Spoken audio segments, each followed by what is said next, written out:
2025వ సంవత్సరంలో శూన్యమాసాలు ఎప్పుడు అనేది మనం ఈ వీడియోలో తెలుసుకుందాం. ద్విస్వభావ రాసులైన మిథున, కన్య, ధనుర్మీన రాసులలో సూర్య సంచారం జరిగే కాలంలో చంద్రమానంలో వచ్చే ఆషాఢ, భాద్రపద, పుష్య, చైత్ర మాసాలు శూన్యమాసాలు అవుతాయి. ఈ శూన్యమాసాలు వివాహాది శుభకార్యాలకు నిషిద్ధం.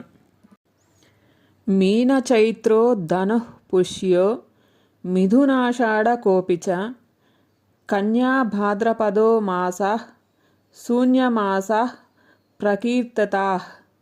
అంటే సూర్యుడు మీనంలో ఉండగా వచ్చే చైత్రమాసం, సూర్యుడు మిథునంలో ఉండగా వచ్చే ఆషాఢమాసం, సూర్యుడు కన్యలో ఉండగా వచ్చే భాద్రపద మాసం, సూర్యుడు ధనుస్సులో ఉండగా వచ్చే పుష్యమాసం శూన్యమాసాలు అవుతాయి. 2025వ సంవత్సరంలో ఈ 4 శూన్యమాసాలు ఎప్పుడు వచ్చాయో ఆ తేదీలు మనం చూద్దాం ఇప్పుడు. సూర్యుడు మీనంలో ఉండగా చైత్రం 2025 మార్చి 30వ తేదీన ప్రారంభమైంది. అక్కడ నుండి ఏప్రిల్ 13 వరకు మీన చైత్రం కాబట్టి శూన్యం అవుతుంది. మొత్తం 15 రోజులు చైత్రంలో శూన్యమయ్యే రోజులు. సూర్యుడు మిథునంలో ఉండగా ఆషాఢమాసం 2025వ సంవత్సరం జూన్ 26 నుండి ప్రారంభమై జూలై 16 వరకు ఉంటుంది. అంటే మొత్తం 21 రోజులు ఆషాఢంలో శూన్యమయ్యే కాలం. భాద్రపద మాసం 2025వ సంవత్సరం ఆగస్టు 24న ప్రారంభమవుతుంది.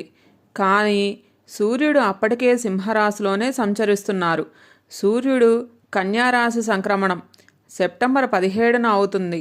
అక్కడ నుండి సెప్టెంబర్ 21 భాద్రపద అమావాస్య వరకు అంటే 5 రోజులు మాత్రమే ఈ సంవత్సరంలో భాద్రపద మాసం శూన్యమయ్యే కాలం.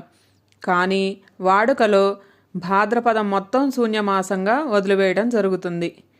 సూర్యుడు ధనుస్సులో ఉండగా పుష్యమాసం 2025వ సంవత్సరం డిసెంబర్ 20న ప్రారంభమై జనవరి 14 వరకు ఉంటుంది. ఇది శూన్యమయ్యే కాలం. మొత్తం 25 రోజులు ఈ సంవత్సరం పుష్యంలో శూన్యమయ్యే భాగం.